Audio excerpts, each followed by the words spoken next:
Alright, shoutout mga idol. Update na naman po tayo para sa barangay and iski election. So, postponement pa rin. Alright, okay.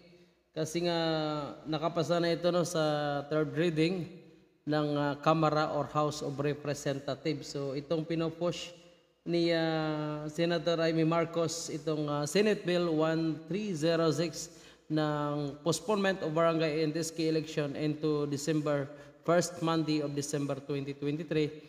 And now, sa plenary na inopen up ni Senator Risa Hontiveros ang kanyang proposal instead of December 2023 ay para mas mapaaga, okay, gawing itong May 2023.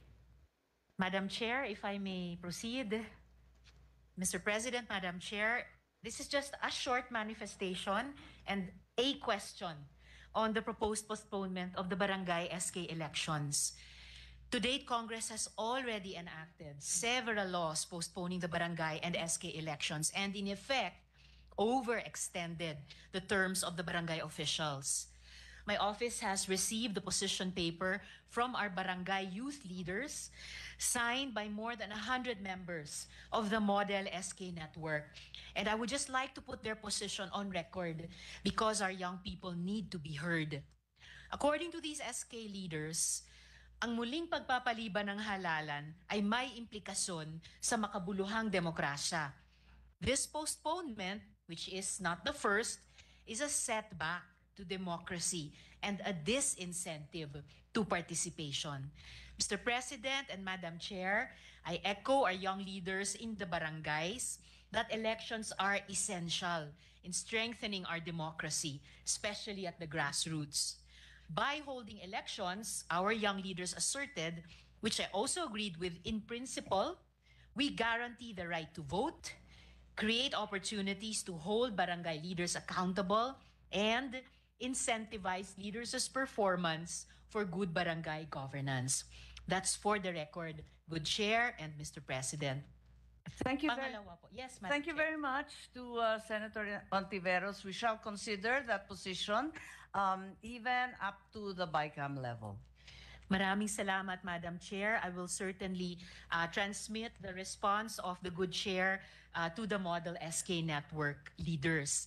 At pangalawa po, Mr. President, here is where I would like to ask if the Madam Chair is amenable to reconsidering the proposal to hold the election in May 2023 instead of December 2023.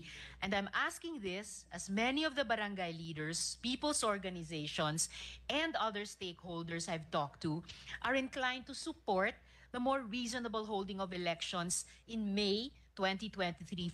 So yung mga idol, yung proposal naman ni Senator Risa Hontiveros na ipopostpone pero ito ay gawing May 2023. So pabor ba kayo dyan mga idol? So kung ako kasi ang tatanungin, mas maganda na lang talaga na wala ng postponement.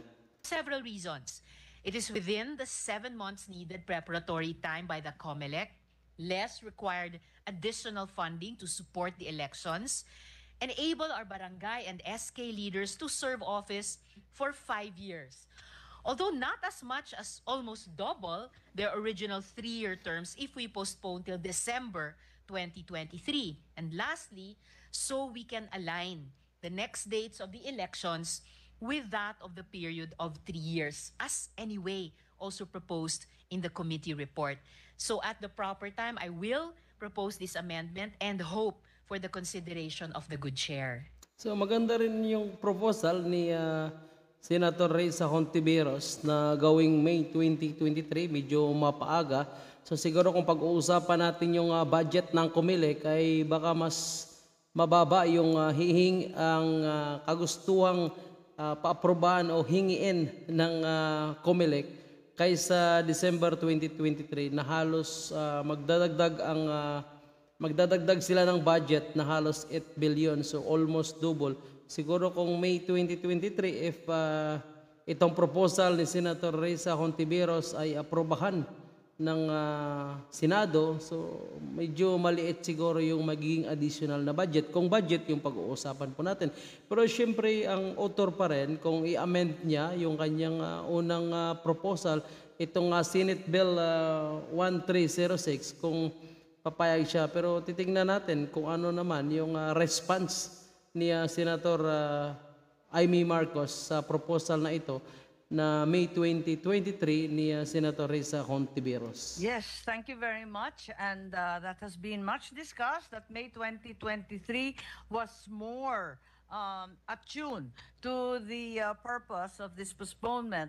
However, given that the principal reason for the postponement to December 2023 is to allow the reforms to be debated, to be So, may reform talaga na gustong gagawin si Senator Amy Marcos pagdating sa barangay levels. properly formulated. Kaya gusto niya maging December 2023 ang eleksyon dahil hindi lang sa gahol na yung COMELEC, kundi gusto niya pa magkaroon ng reforma pagdating sa barangay levels. And finally enacted, there does not seem to be adequate time given that we are confronted with the passage of the budget for the next couple of months. There is a great deal of unfinished business. Hence, the 7 months tolling will not really begin immediately, but will actually have to start by next year, during which the complete release of funding may be delayed as well. So these are the concerns, but we will certainly listen to our minority senator.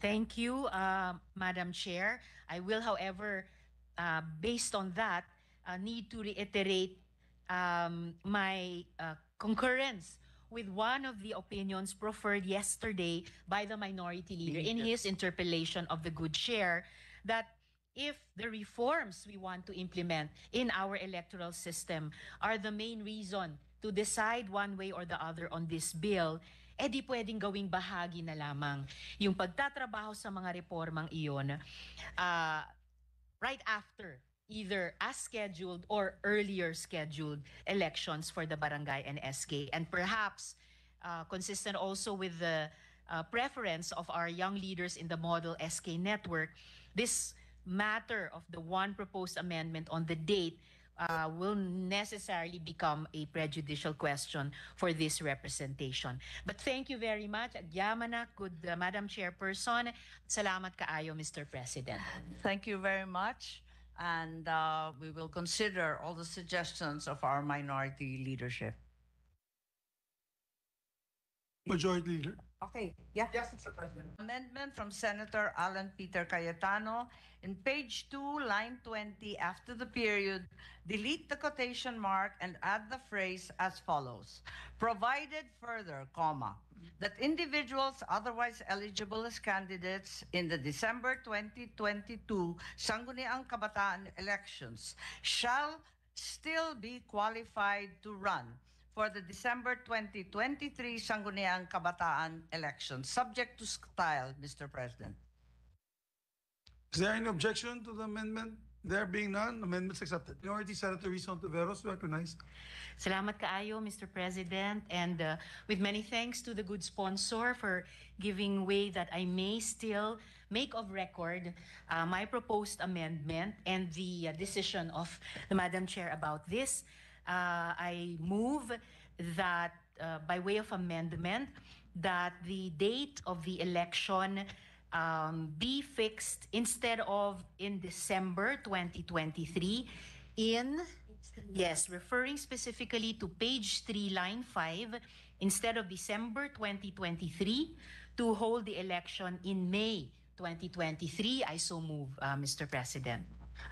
Thank you Yes, very Ms. much, Senator Hontiveros, for putting that option on record. It will certainly be brought up at the BICAM and discussed adequately. But at this juncture, the committee is unable to accept your amendment, and we stay with the date of December 2023. Thank you very much, though. Yamanak, Madam Chair, at this point, with the assurance of the good chair that this will be reconsidered at least one last time in BICAM, I submit and will no longer appeal it to the plenary at this point in time. Thank you, Madam Chair. Salamat kaayo, Mr. President. Thank you very much to distinguished colleagues. So, yung mga idol, no, hindi nga inaccept yung gustong baguhin ni Senador Risa Hontiveros. Hindi nga inaccept ng author ni Senator Amy Marcos itong proposal niya na instead of December 2023 ay gawing May 2023 ang postponement ng barangay and SK election. Pero sa huli ay sana pakinggan nila yung hinaing ng sambayan ng Pilipino na nakakabuti para sa lahat. Kasi ang sambayan ng Pilipino, kung titingnan at pakinggan po natin mga idol, ay gusto na talaga ituloy yung barangay and SK election.